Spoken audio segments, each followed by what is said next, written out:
Hey guys, this is Chris Van Dusen. I just want to apologize in advance for the echoey, bad audio quality. This is due to trying to use two microphones at once with a USB cable. We hope you enjoy what you can listen to, and the next episode will be improved, we promise. Welcome to the King's Hand History Podcast. I'm Chris Van Dusen. And I'm Casey Houston. We're here to proclaim the King's glorious deeds. On this episode, our last of our long series since the beginning of our chronology of history, we are talking about the church in the information age, specifically the Western church in the information age. Casey, would you agree with me? We could call it the information age from the end of the 1940s to up until now. Yeah, I think that's fair. So we are going to discuss the most recent events in Western church history, mostly in the West. We are going to talk about biblical evangelicalism versus American churchianity, the inerrancy debate, liberalizing evangelicalism. Let's see here, the Jesus movement in the 1970s. The rise of political activism among Christians with the moral majority, and then an increased emphasis on social and political activism.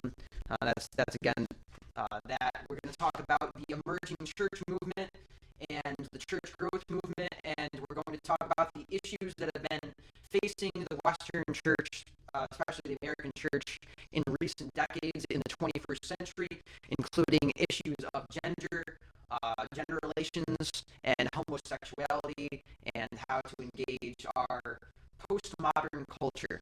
So, Casey, would you just want to get what you just said to me about what you think is the situation we've been in since the 50s? Just to give a brief summary of what we're going to discuss in this episode. Yeah, I think, well, historically speaking, since the 50s, maybe a little bit before, really the Industrial Revolution, the world has been changing at a faster rate than it was before. And with this and with the amount of new ideas and the ability to spread these new ideas, the church has been forced to try to answer these new ideas and answer new problems, like I said, at a faster rate.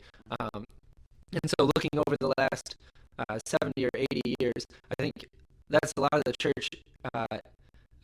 church's history is really just seeing how it responds to what's going on in the world is that's pushed upon it. And as far as in the West, what you just asked me was about if you think it's been successful. And my answer was that in some ways yes, in some ways no. And the no one being that the West is no longer a Christian nation, can no longer even be called a Christian nation. That people don't adhere to Christian beliefs anymore, let alone actually believe the biblical. In the U.S., right? Yeah, the U.S. So I would also say Europe is not very Christian. So you're talking about Christian civilization. Yeah, but with an emphasis on the U.S. Right. And I think as different issues have come up, there have been times when the church has struggled to come up with a good answer for that for a while. I would say in a large way it's been successful now in that I do feel like there are good answers for just about any question that I've had to deal with. But obviously the church has hemorrhaged people in it, and so evidently over the last few decades, people do not feel like it's been the answer for them. But that is the natural state of man, so that's not to even say that is the church's fault necessarily. Yeah, although I think there are actually a lot of faults that the church has that like where on issues where they could be speaking to people, they could be giving answers, and they fail to do so. Yeah, and I would also say that we see a lot of things come up where the church, what looks like the church to the people is not the true church. Right. That's though what represents the church to the American people, and the American people don't want a part of it. Mm-hmm. Right. Okay, so let's just to give a background of where we're starting from. Last episode we talked about World War II and Christianity during World War II. Now, obviously, that's a watershed history, World War II. Uh, Once it ends in 1945, we enter the nuclear age. We enter the beginning of the information age, where computers are starting to be, more widely used. I'd say at this point, television becomes a thing where pretty shortly after World War II, almost every household has a television, Right. and so people are seeing news as portrayed by, some type of media Right. almost daily. Right. So we have, after World War II, we have the Cold War that begins with the two greatest powers in the world. Well, probably the two greatest powers At in the the world, time, yeah. being the U.S. and the Soviet Union. So you have communism versus capitalism. Atheistic, dictatorial communism versus democratic republicanism. So that situation is in the late 40s, and we saw when we were looking at the Depression,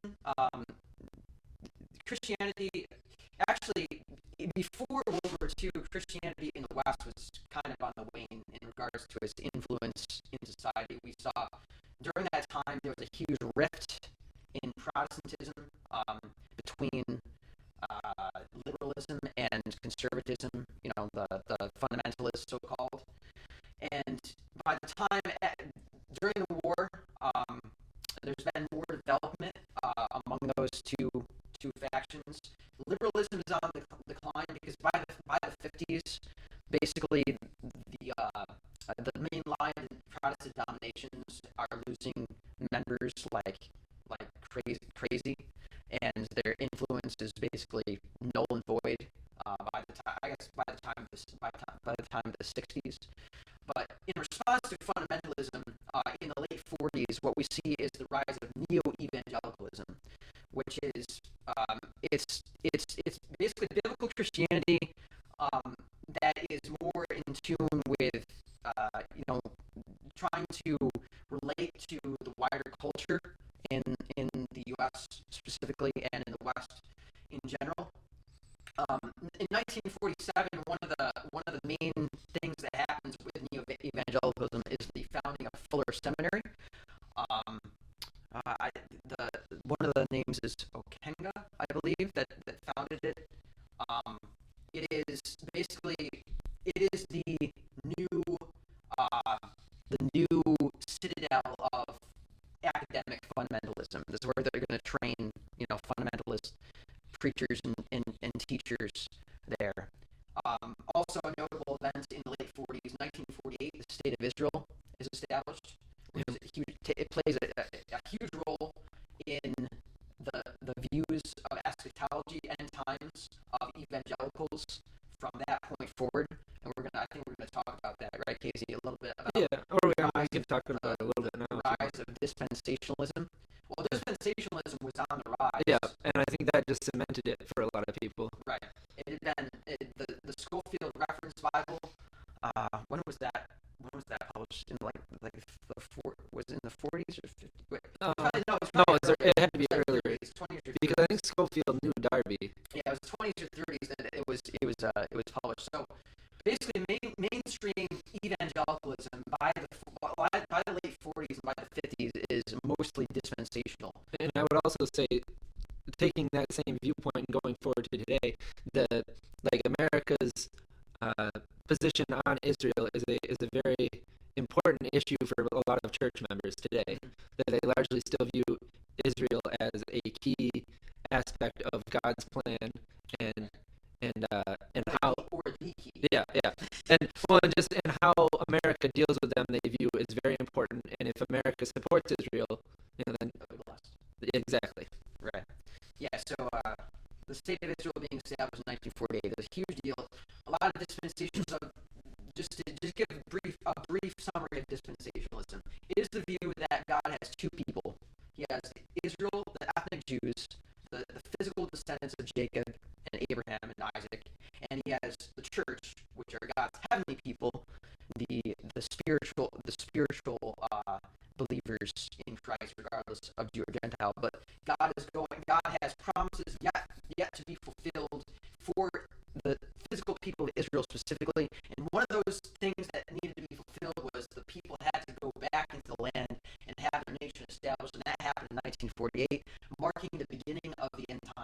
Yeah. And I would also say a big part of dispensationalism is the pre-tribulation rapture. Right.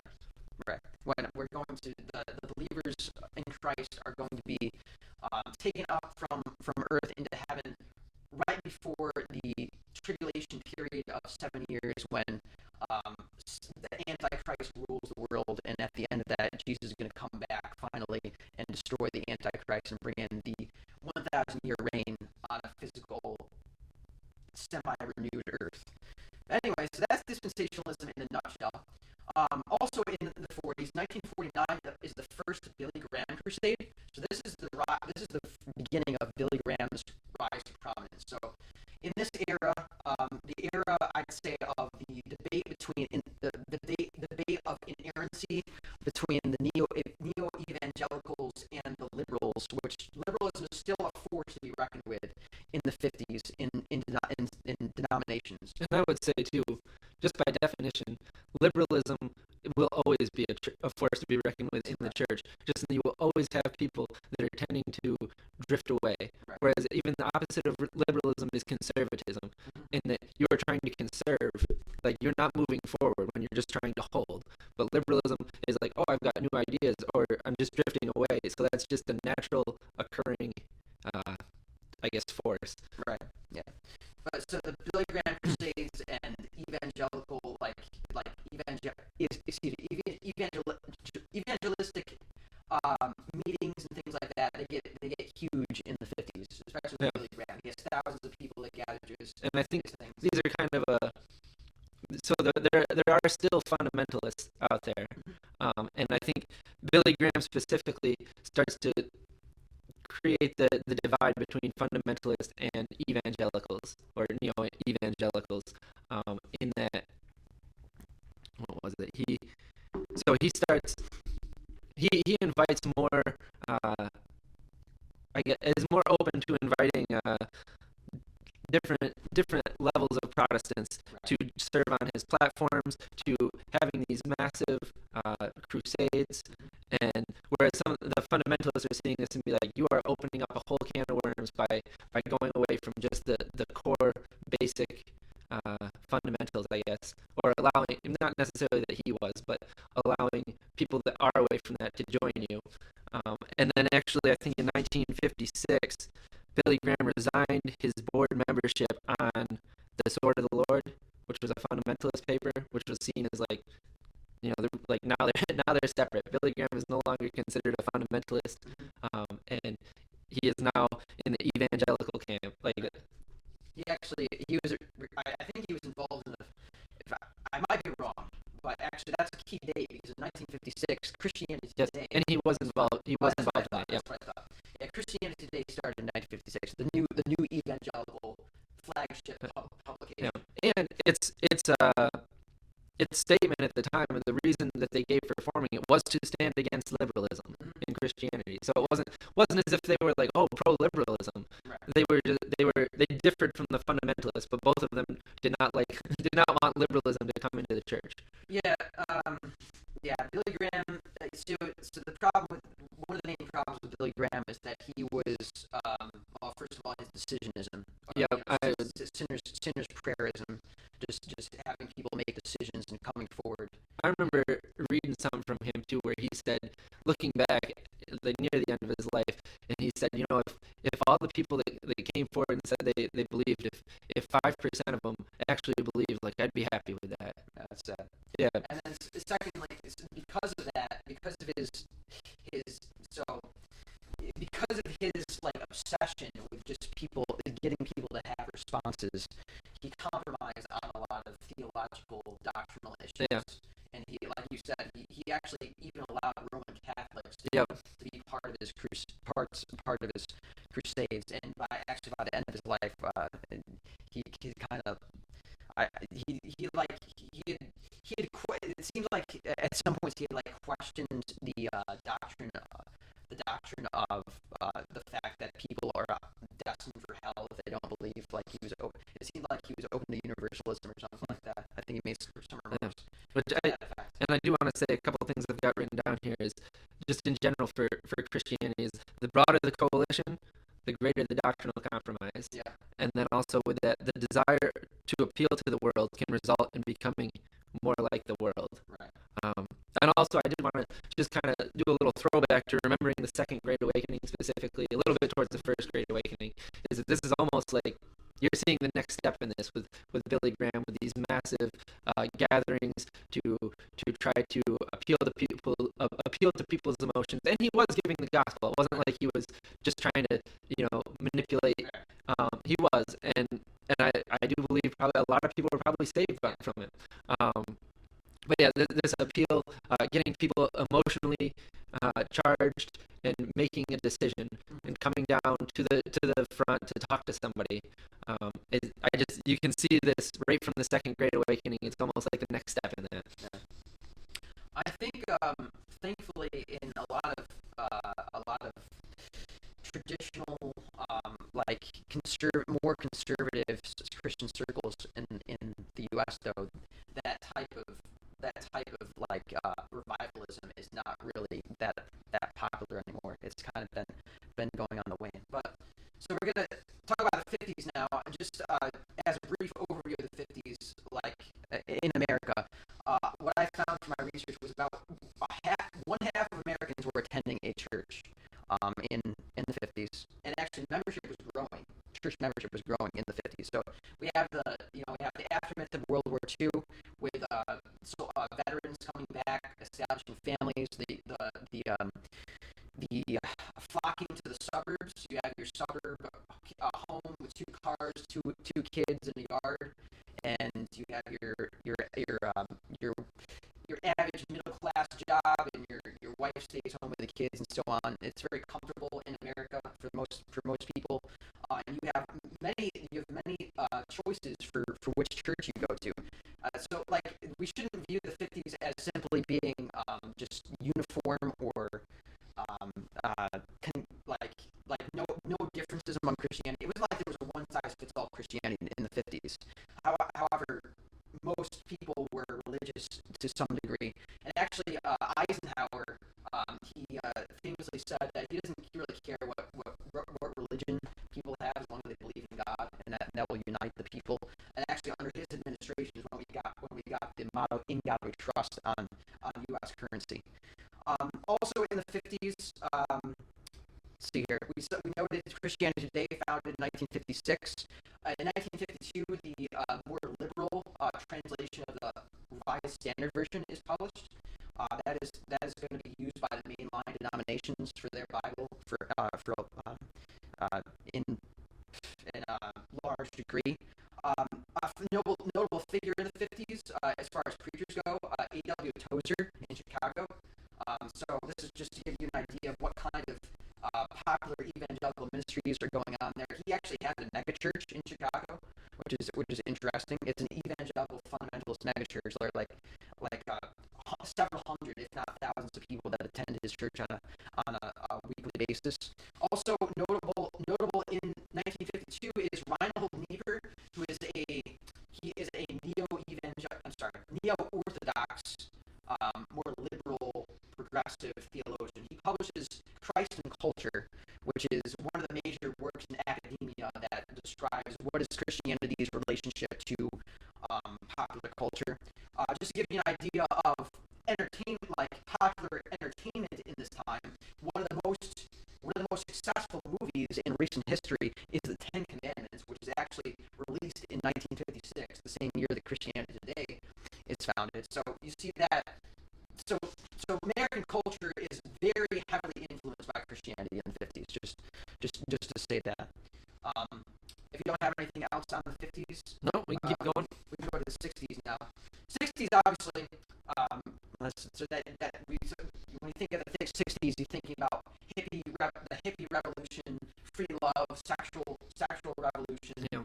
Youth rebellion, like the youth culture, yeah.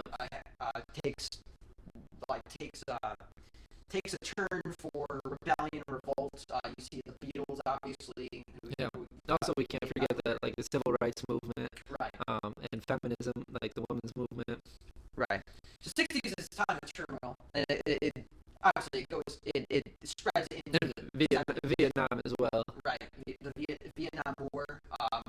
which a lot of people think was pointless, worthless Yeah. word. And a lot of the hippies were very anti-war, doing demonstrations against that. Right, right. So it's a very tumultuous time. Um, the American and Western church, they actually try to adapt to it somewhat. Just to give you a notable organization that's founded in 1960, during this time period before the fall of the Soviet Union, there's a rise in evangelical organizations like we saw with Christianity Today and Fuller Seminary. In 1960, CBN, the Christian Broadcasting Network, was founded. So now you have Christians. They are beginning to harness the power of media and entertainment in order to spread the Christian message a lot. You see this a lot. You see it explode in the 70s and the 80s. Christians using media to spread the gospel. In 1965, Calvary Chapel is founded by Chuck Smith. The Calvary Chapel movement is one of the biggest non-denominational neo-evangelical movements in recent times. You can find a Calvary Chapel basically in every major city in the United States. What they do is like Calvary Chapels. I believe they allow their congregation, their individual churches to determine their own statements of faith. They have like a basic statement of faith that is basically like the fundamentals. It's not very specific, and then individual churches can determine their own specific what they believe about non secondary issues, not essential issues. But that's a huge movement it starts in the 60s, and it popularizes Christianity. It's very successful.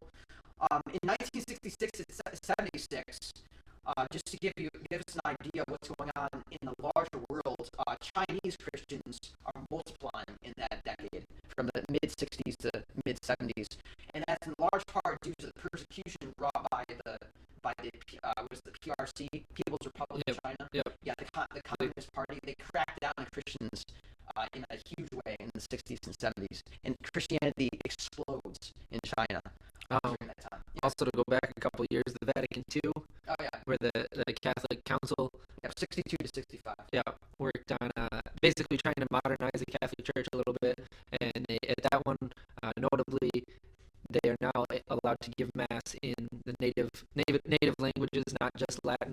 And also, average Catholics are encouraged to read their Bibles, and I believe in that council, which is interesting. Because before that time, priests would tell their people, "Don't read the Bible on your own, because you're gonna get bad interpretations." Yeah, which I would say though, a lot of Catholics that I've spoken to still hold to the thoughts that it's really for the priest to interpret, and they're not that into reading the Bible. Right. I have also wanted to know during this time period, the 50s and the 60s. Actually, it starts in the 50s with liberalism, like we were talking about. One of the major issues in that conflict between the conservatives and the liberals is Scripture inerrant? Is it without error? Is it perfectly reliable in all that it claims to say? And this is a huge issue. It starts in the Bible colleges and seminaries, and there is I don't know the exact details, but there's a lot of for example, in Fuller Seminary, by the 50s actually, there are some people at Fuller Seminary who are saying the Bible is not inerrant, and are actually allowing faculty that holds to an inerrant Bible with errors in it. Which I did read something by somebody who was arguing that the Bible was, they didn't say errant, but they were arguing against inerrancy, and it was remarkable. I mean, it was sad, I thought, but so basically what he said was it's infallible in regards to making no false or deceiving statements about faith, is what he said. But then as he keeps going on, it just keeps getting worse and worse, because well, with that being said, some passages are now irrelevant because culturally, and he's and you get the different authors that have their points of views, and he said Paul is obviously sexist, And he says, and Jesus was obviously wrong about how the end of the world ending that soon. Um, that basically, from that, basically, Jesus as a man probably shared false beliefs of the culture, um, and and this one too. Oh yeah, kind of with Jesus though. Scripture, yeah. He said Scripture's authority is limited by man's reason, and then also the Bible ought to be authoritative unless, after careful study, there is good reason to reject a biblical claim. So like, you can see how somebody making these arguments, yeah, they might at the beginning be able to say they believe in Christ, but how long do you go down this path before you've rejected more and more of the biblical principles because your own reason uh, says that, well, no, that doesn't make sense. And the Bible talks about that. That there's a way that seems right unto a man, but that way leads unto death. Right. Yeah, so this whole inerrancy debate, it begins in the 50s, and it just gets worse and worse up until... Oh, I had a good quote, too, Yep. from J.I. Packer. In arguing this, and he was arguing for inerrancy. Who is Packer? He is a theologian. I think he might still be alive, but like really old. He did pass away. Okay. But I'm trying to remember some of the books he wrote. Knowing God. There you go. Yeah. Okay. But his quote was, "Inerrancy is the shibboleth of our age." Shibboleth being from the book of Judges, when the Israelites were fighting each other and the Ephraimites were trying to cross the river to come back, and the other Israelites would ask them how to say the word, or they would ask them to say the word shibboleth, and the Ephraimites would say it with an accent, and they couldn't say it the way that the other Israelites did. So by asking the word shibboleth, they knew whose side they were on. And so J.I. Packer was saying inerrancy is that word that we can ask. Basically a litmus test is what he was saying. To say, like, do you believe the Bible is inerrant? If not, you're not a real Israelite. Do you know what I think the shibboleth is today? No, I'd like to hear that. One of the more important ones. What's that? Not inerrancy, sufficiency. Is the Bible sufficient? Yes, that is a good one. Right. A lot of people would say that it's now sufficiency. But so yeah, the liberalism, the downgrade in higher education, so-called evangelical and Christian higher education, from the 50s down to our present day, it just gets worse and worse. And you see in the 60s, in the 50s, the 60s, and the 70s, the founding of new, more traditional evangelical colleges and seminaries in response to that. Yeah, and I would even say you see, so evangelicalism has started off, like we said, in the 40s, 50s. That as you keep moving towards where we are now in time, like these liberal ideas or basically just works of the devil, I guess you would say, just keep taking chunks out of the population of the evangelicals. Like within inerrancy, people are like, yeah, of course I'm a Christian, but yeah, the Bible's not inerrant, and so there's another chunk that a generation down the road, their children are going to be believers. And just as we keep going forward, I think you just keep seeing chunks taken out of this group. And I think evangelicalism, part of it opened it up to itself just with becoming a little bit broader, more like we can engage with the culture, and try to have open dialogue with them and see what their points of view are. And not saying we shouldn't engage with the culture, but we need to be grounded in what we believe first and not compromise. Right. Yeah.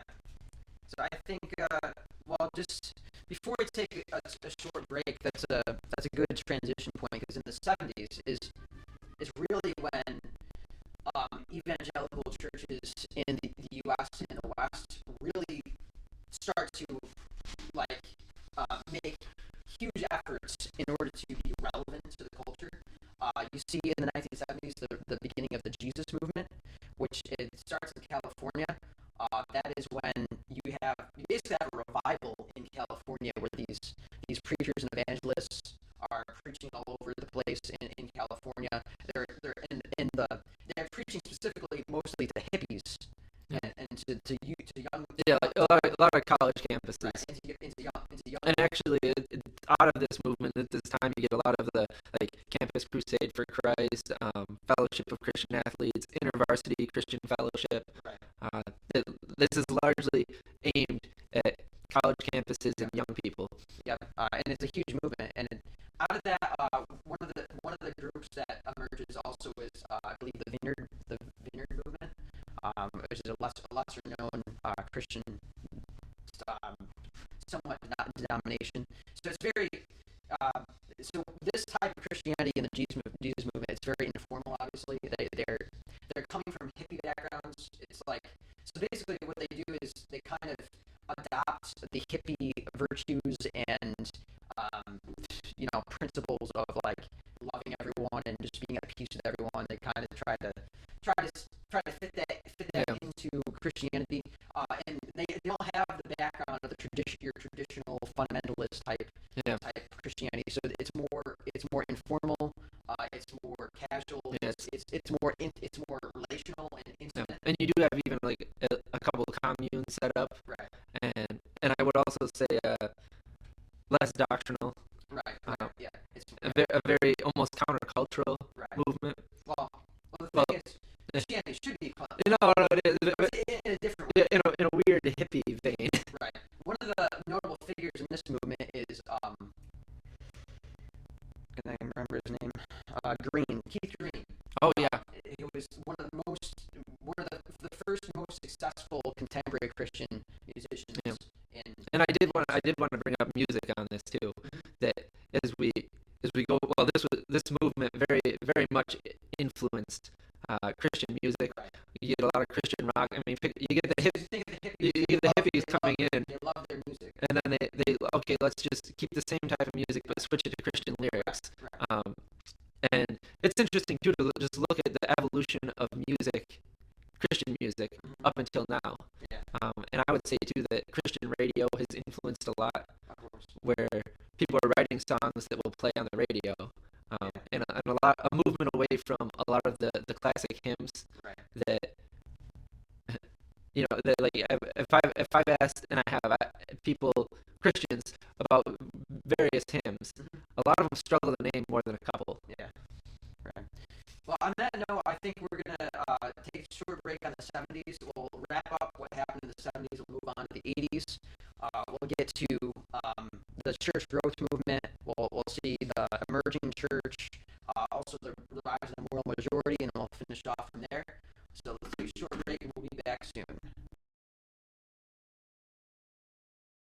And we're back talking about Christianity in the West in the 1970s. We talked about the Jesus movement just now, specifically about the effect the Jesus movement had on contemporary Christian music, which really starts in the 70s and then explodes in the 80s. I just want to finish up the 70s, cap off the 70s. So, obviously, if you look at the wider what's going on in history, I think it's the early 70s Vietnam War ends, right? 1973 or 4 or something like that. Oh, I'm trying to remember. I'm It went on for a long time. It's the early 70s when it ends. 70s, you see the Carter administration, who is the first Southern Baptist. May he rest in peace. Right, Southern Baptist president in the U.S. If you look at his life, look at his statements, he is a liberal.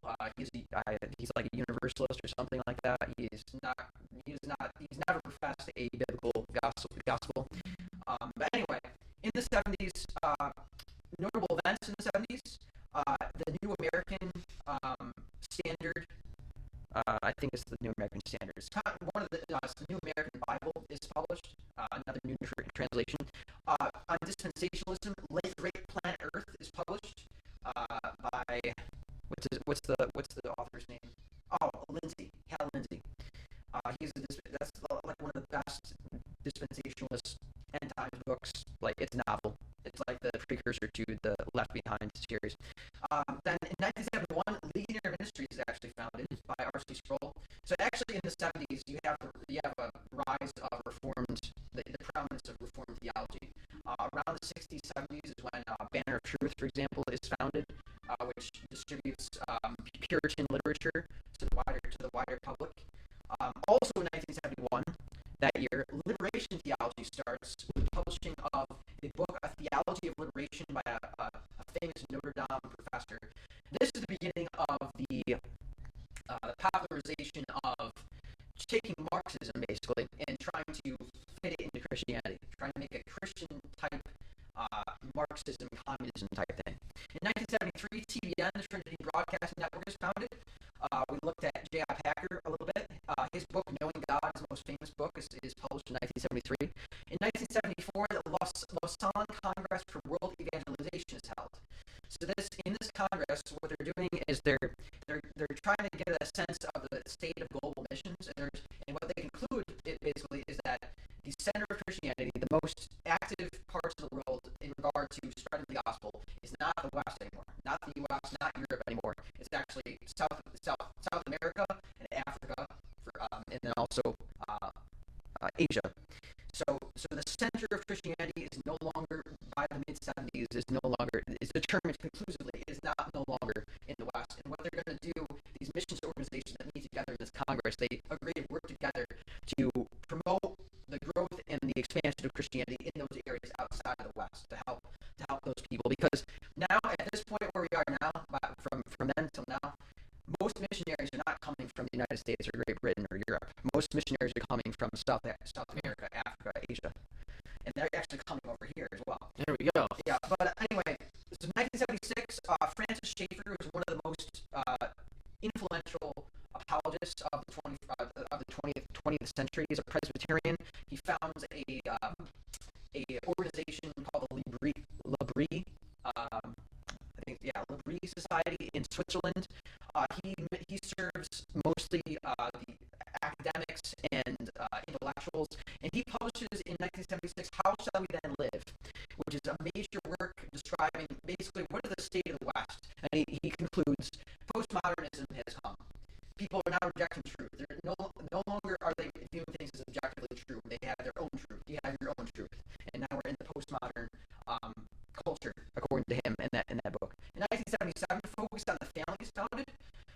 Then E.P. Sanders, a famous scholar, launches the New Perspective on Paul, which is another factor in liberalism. The New Perspective on Paul asserts that Paul was not talking really about salvation when he was talking about justification. What he was talking about was the difference between Jew and Gentile.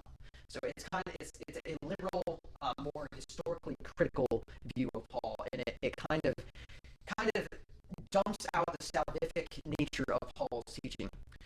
In 1978, on the inerrancy issue, the Chicago Statement on Inerrancy is published.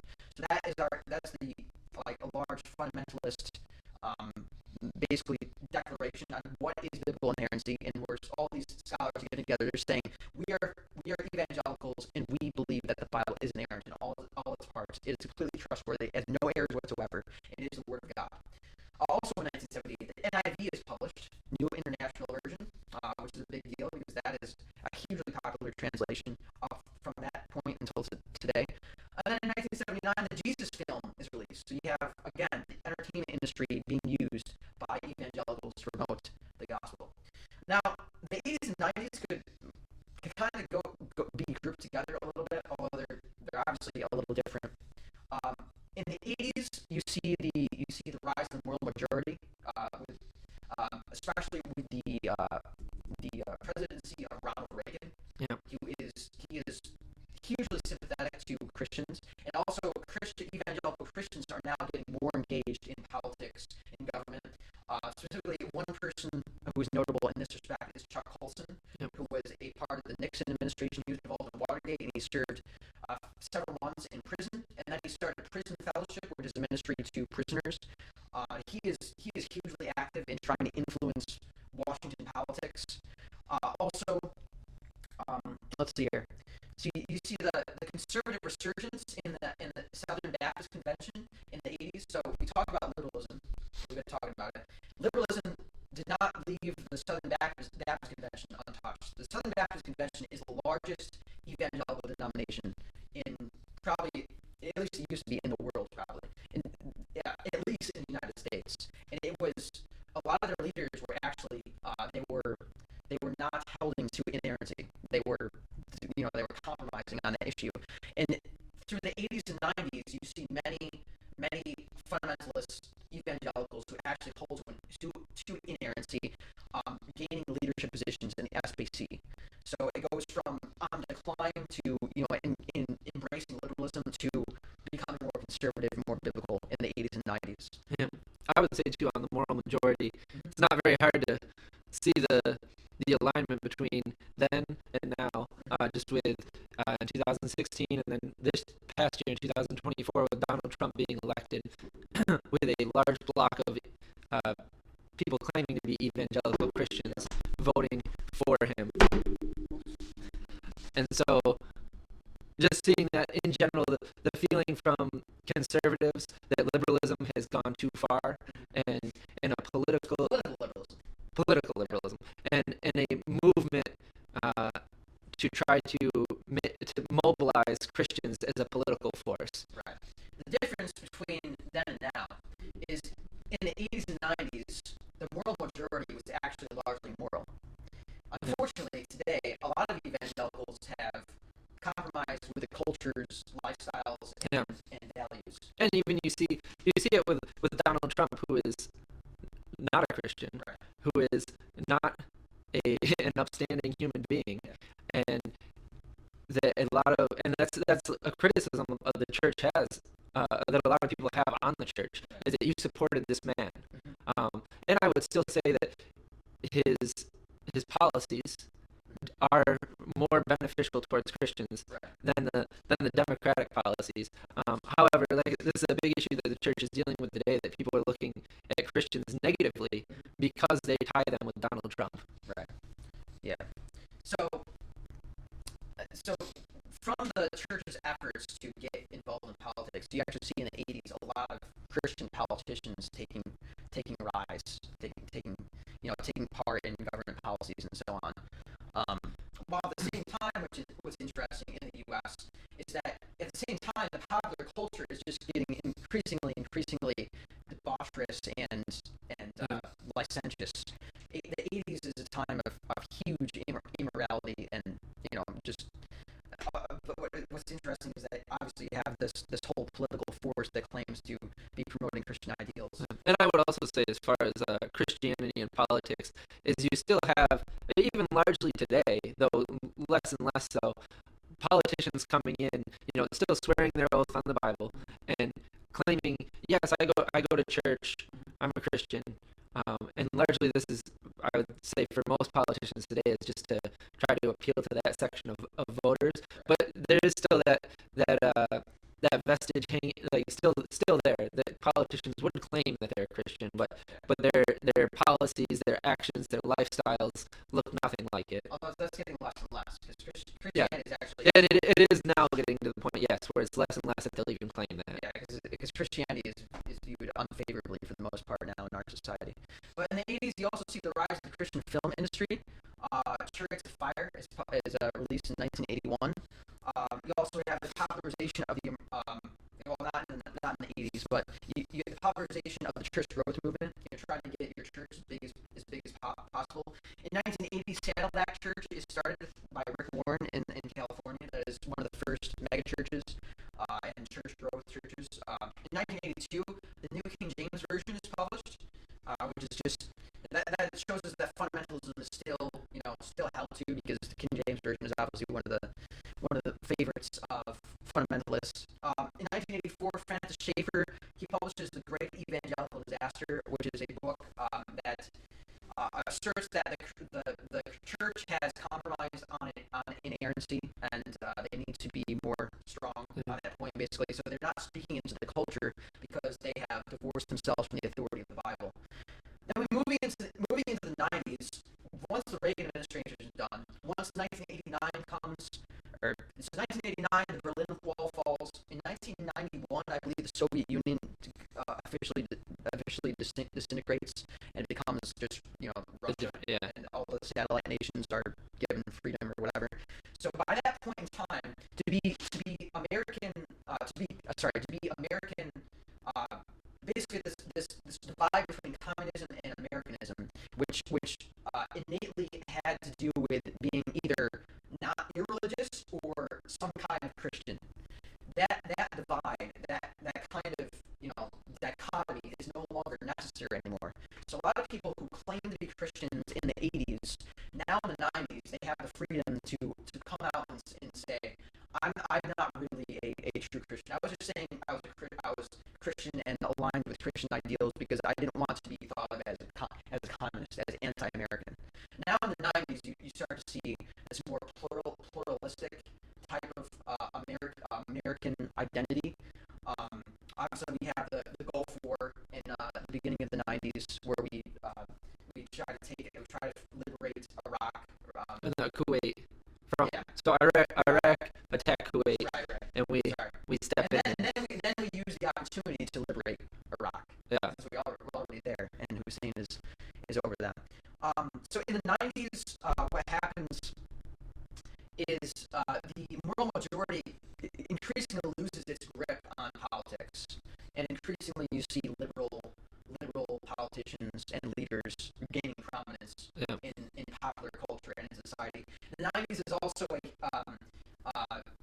where, like we were talking about, I was talking about immorality in the '80s. That just multiplies in the '90s.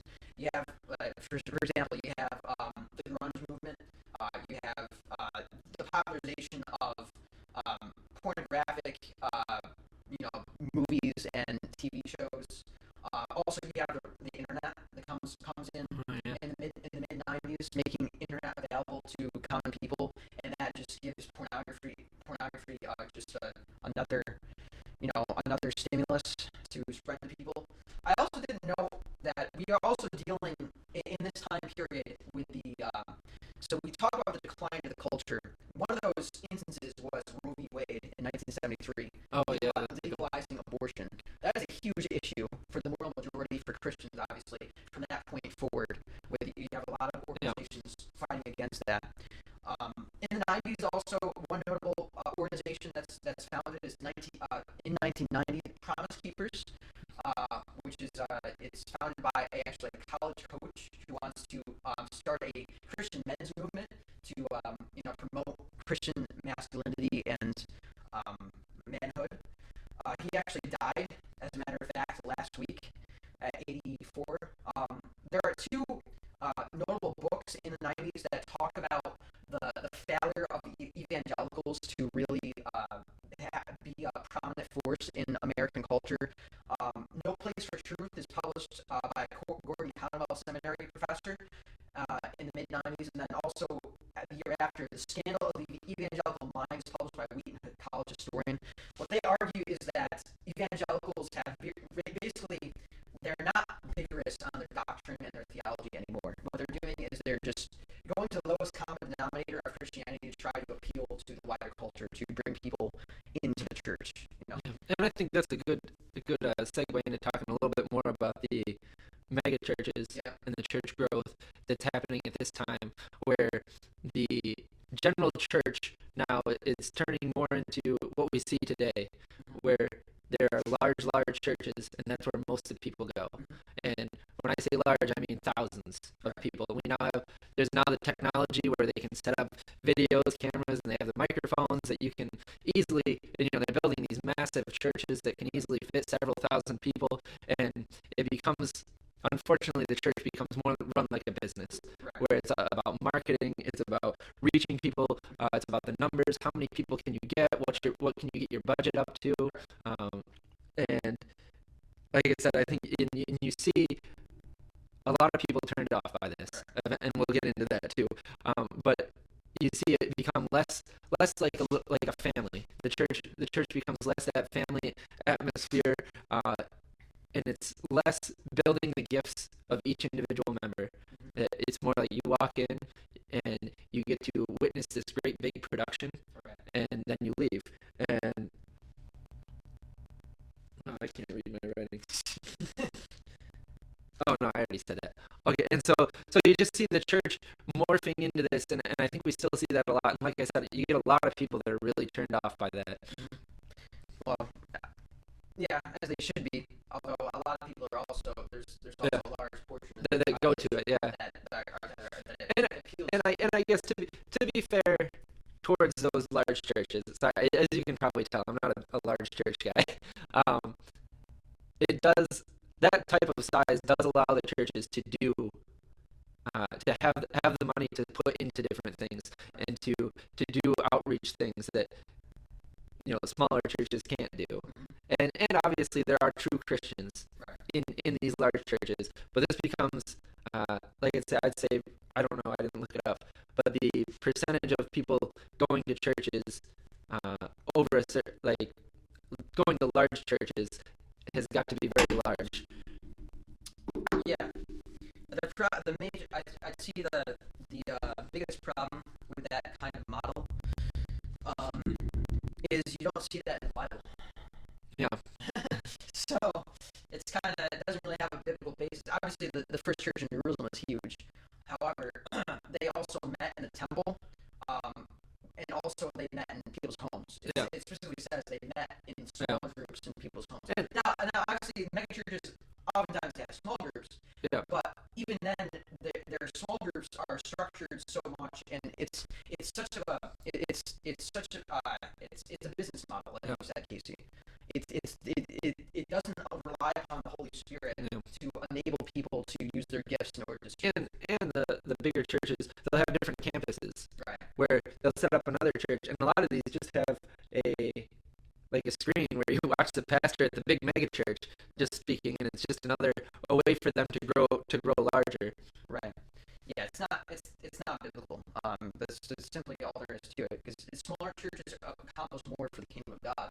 And I would argue for the most part, because that's the way the church is designed. It's designed relationally. It's not designed as a performance. It's not designed to be some kind of show. It's not designed to be some. So the weekly meeting is not designed to be a spectator sport. It's not designed to be some kind of thing to work you up and to give you a pep talk or something. And again, this does become almost like a revival meeting here. This big production that has enough of carnal entertainment to draw people in. Right. And that's you just remember, it's numbers. You want to get people in. Right. And I've talked to people on staff of these churches, and their view is the point of church is to church on church people. And then if you try to break down into more of doctrinal stuff, they struggle. Right. That's their view of church. Right. It's to bring unbelievers in. So that's also, which is also not biblical. That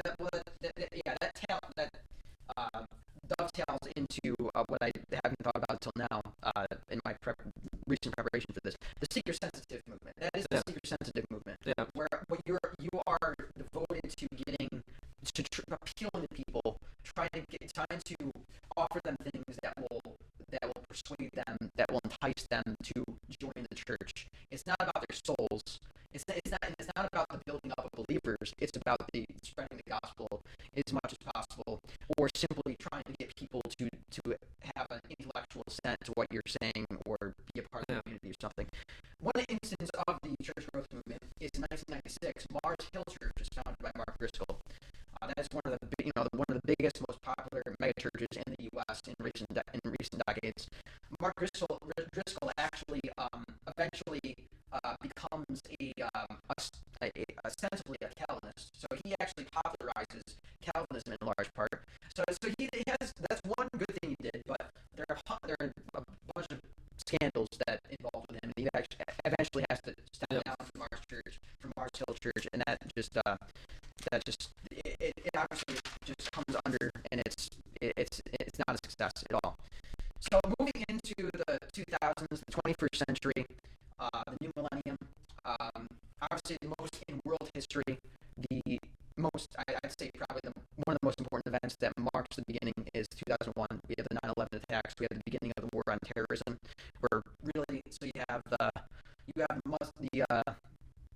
traditional, radical Islamic terrorists. Not radical, but traditional conservative true Muslim. Yeah, okay. True Muslim terrorists. I can agree with that.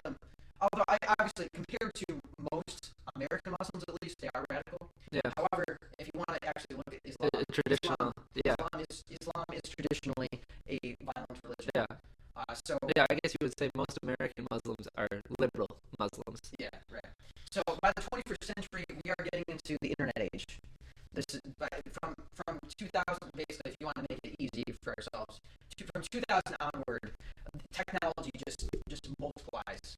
And so, what the church, obviously, what we have done up until now, from that point forward, is we've used the technology we have to spread the gospel, which is good. So, in that way, the Western church has been successful in spreading the gospel. I think what we have not been successful in is we have allowed worldly influences into the church. We have adopted their practices. We have adopted some of their most prominent values and attitudes. Like, for example, individualism, American individualism. The fact that you are a self-sufficient individual, you don't need anybody really. You can do this on your own, kind of. Yeah. That kind of. Oh, don't forget self-esteem too. Like, Right. So, we really have to build people up. And we do, but but more in like we don't need to tell people that they're sinners. That would tear them down and just ruin them. right, yeah. So 21st century characterized. If you look back at the past 24 years, it's characterized by the emerging church, by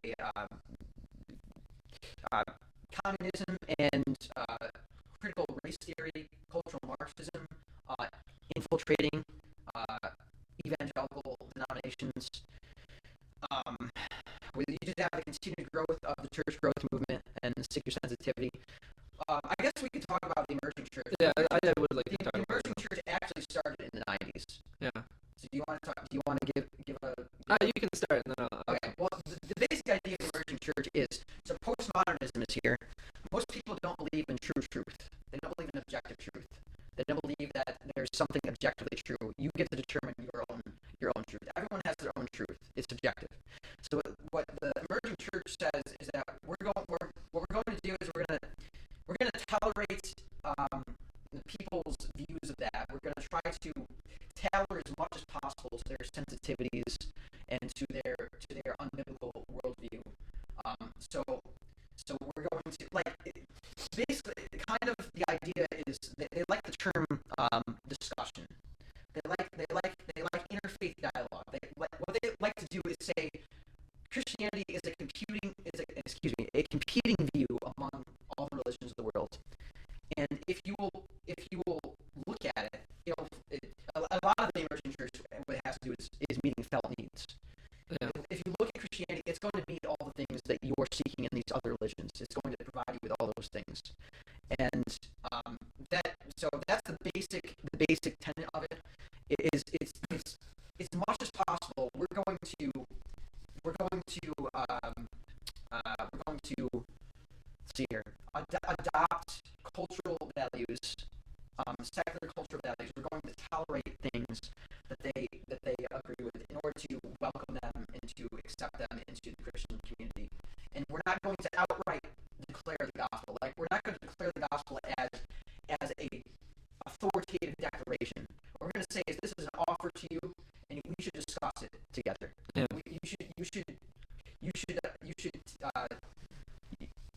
It's basically kind of like underhandedly trying to get the gospel to people, and disguising it with all these worldly facades. And I would say too that a lot of it, of trying to underhandedly getting the gospel to people, and a lot of it ended up being more the people that were in the church slipped down into that. Yeah. Where my generation, so picture high school, college kids at this age who have been brought up in the church, and they as they reach their maturity. But I can think of just dozens of people I knew that were in the church with me, that were Christians, I should say, and as they reached their maturity and wanted to do what they wanted to do, they still held on to I'm a Christian, but how dare the church try to tell me how I'm supposed to live? And they're really looking back, the church is really messed up, and the church messed me up, and so I just want Jesus my way, and the church can leave me alone. And then they just live however they want, but claim to be a Christian. And like I said, I think this is just another area where the church lost a lot of people, a lot of young people. I mean, our age. I'm 33. How old are you, Chris? 29. People that are Christians our age, there's not a lot. There's a lot, I think, that went to church when we were kids. But the terrible part about this is now you see our generation's kids. When you talk to them, they don't know who Jesus is. You can mention the simplest Bible story, and they're like, "Oh, I've actually never heard of that." Their parents aren't raising them in the church. They have no biblical knowledge. Yeah. So so what I'm getting from what you're saying in regards to the emerging church is that the emerging church, its goal is to appeal to those type of people. It's kind of divorcing. It's kind of trying to give the gospel without outright making moral claims. It's almost like saying, if we can get somebody to say, yes, I believe in Jesus. I'm a Christian. Like that's it. That's what you need them to say. And like anything else, like live however you want to live. And not that they would necessarily say that, but effectively that's what it becomes. Is if as long as you say, I believe in Jesus, of course I love Jesus, and I try to love other people, type of thing. That's good enough. And there's not a doctrine behind it. Right. Yeah. Yeah. Emerging church basically they divorce doctrine from Christianity, and they focus upon relationships, upon making connections with people, basically with the wider world, and giving a wink to postmodernism, and not confronting it as error, but instead simply offering people like what the people want. It kind of plays into the seeker sensitive mentality. It actually eventually a lot of those people that were in the emerging church became the emergent church, which is just completely liberal and anti-Christian. Yeah. For example, one major figure in that movement, Rob Bell. Rob Bell published the book Love Wins, which teaches that hell is not real. Basically, that everyone's going to be saved in the end. Basically, Brian McLaren is another one of these people. In regards to that, like the liberalizing of Christianity, the shallowness of evangelicalism. The Message is published in 2002. That is a paraphrase of the Bible. I forgot what the guy's name who published it. That becomes huge. Also in 2002, The Purpose Driven Life is published by Rick Warren, which is a hugely successful book. The Purpose Driven Life is basically saying Christianity is pragmatic. Basically, you can take the tenets of Christianity and live a successful life. You can have your best life now by simply using the principles of Christianity. And then if people along the way become Christians, want to become Christians because they've seen the value of it, then they can become Christians. But it's not focusing on the gospel. It's saying the one of the biggest benefits of Christianity is it works. Basically, that's what it is. 2004, another Bible translation, HTSB, is published. 2006, we have kind of an evangelical ecumenical movement starting with the first Together for the Gospel conference, and also because of Mark Driscoll partly, in the I'd say around that time period, the 2000s are like I guess leading up to 2010 or so, you have a huge resurgence in Calvinism. We call that the neo-Calvinist movement, and the Together for the Gospel organization is a part of that because they have a ton of Calvinists in there. And I would say from then, at that point, and even continuing forward, you have a lot of the well-known conservative teachers are Calvinists. You mentioned R.C. Sproul earlier, John MacArthur, John Piper. That a lot of these guys that conservative Christians listen to and view as biblically sound are Calvinists. So there has been a resurgence in the doctrines of grace. Right. Yeah. Which we're thankful for. That is one success of the Western Church. If we could continue reforming like the Reformers said, semper reformanda, and we could reform other things besides soteriology, like our church practice and our ethics and stuff like that, that would be good. 2011, Love Wins is published, like I was saying about Rob Bell. Jumping forward. Well, I also just kind of want to say on the Love Wins and the lack of doctrine, as you see it in the ecumenical idea here.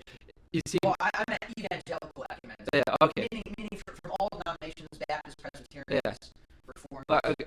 I'm going to take it a step further though, in that a lot of so-called Christians now view it as kind of like, oh yeah, we're all Christians, so we should all just be loving to each other and accept, and even a step beyond that, to the point where I've seen many Christians who would even accept the idea that the Muslims have the same God as us, and are viewing this as like, yeah, we're all people of faith, and just kind of, like I said, is doctrine erodes, like you're just accepting everything. Right. And obviously those people are not Christians. Yeah, obviously. Who claim that, because there's only one God and Father, our Lord Jesus Christ. Yeah. There's only one God. That's Yeah. the Father. And there's only one way. Right.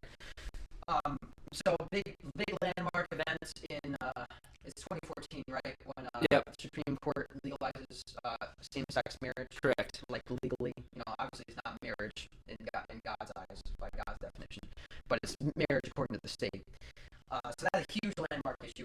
That is a huge turning point. We have just been there. So we have moved from postmodernism to anti-Christian now from 2014 basically forward in America and in the West. We were kind of like, we were kind of on the tail end of where Christianity was somewhat competing in ideas, but now the society and culture is just completely hostile towards Christianity for the most part. Yeah, specifically over this issue of homosexuality, and then actually taking a step forward. Yeah, I was going to say to transgenderism, where Christians, fundamentally sound Christians, say homosexuality is wrong because that's what God says, and this has been met with animosity from the culture. That how dare you say that this person is wrong just because they love the wrong person in your eyes? And so this has been one thing that's really turned the culture against Christians. Right. And in regards to sexual issues in the Western Church, what's been a huge debate among Christians is the role of men and women. We've seen that really from the 30s. It really began in the 30s with people like Amy Semple McPherson. Well, you could even take it a little earlier. I mean, like World War I, where a lot of women were having to get more jobs and stuff, as men were getting shipped off. And then the Roaring '20s, you have the flappers and women. Well, I'm talking about in the church. Oh, in the church, yeah. Yes. I think Amy Semple McPherson was even earlier in the 30s, though, too. Right, but she didn't get really big until the 30s. Yeah. Oh, speaking of which, a little bit, I do want to say you can see the Pentecostal charismatic movement. Its influence as we've gone through these time periods is not only the Pentecostals being charismatic, but a lot of the other denominations having sections of them that are very charismatic. Right. Yeah. That's another feature of the time we're living in is the rise of charismaticism and the debate between cessationism and continuationism.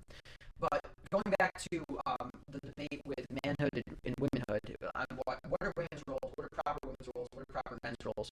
We see a lot of evangelical organizations and denominations accepting female leaders, female pastors, female preachers, female teachers. You have people like Beth Moore, like Ann Voskamp, like Priscilla Schreier. All these Bibles, even a lot of conservatives like Kay Arthur. But I'm not comfortable with Kay Arthur's ministry because I'm pretty sure she thinks there's no problem with her teaching men the Bible. But so in 2017, just to give an event that kind of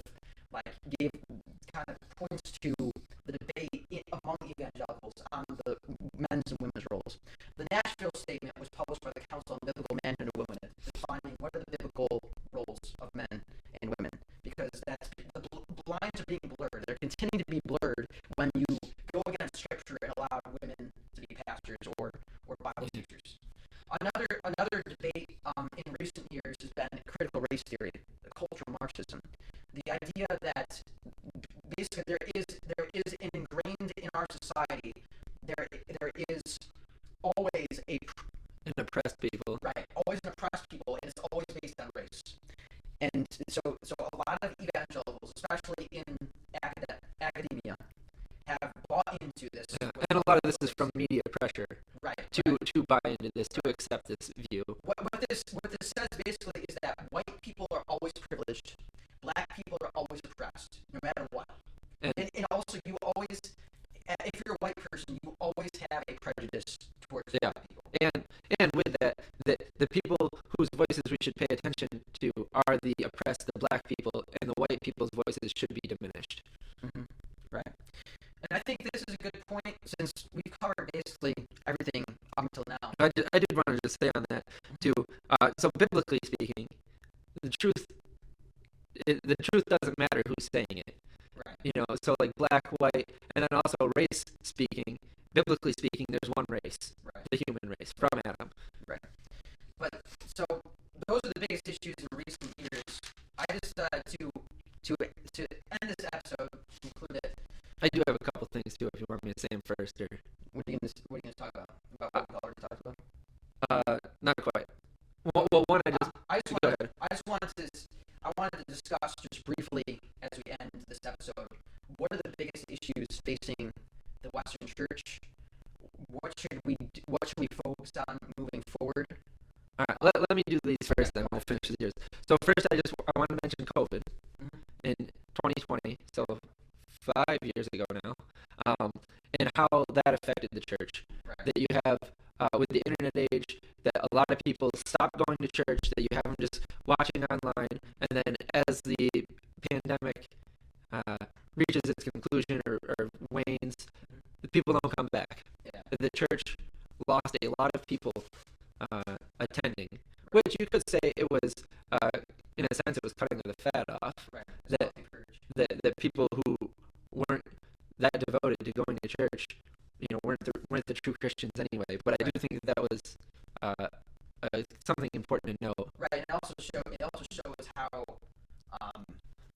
how unbiblical most churches are, in that you can be going there for so long, and then something like this happens, and you just lose your motivation to go.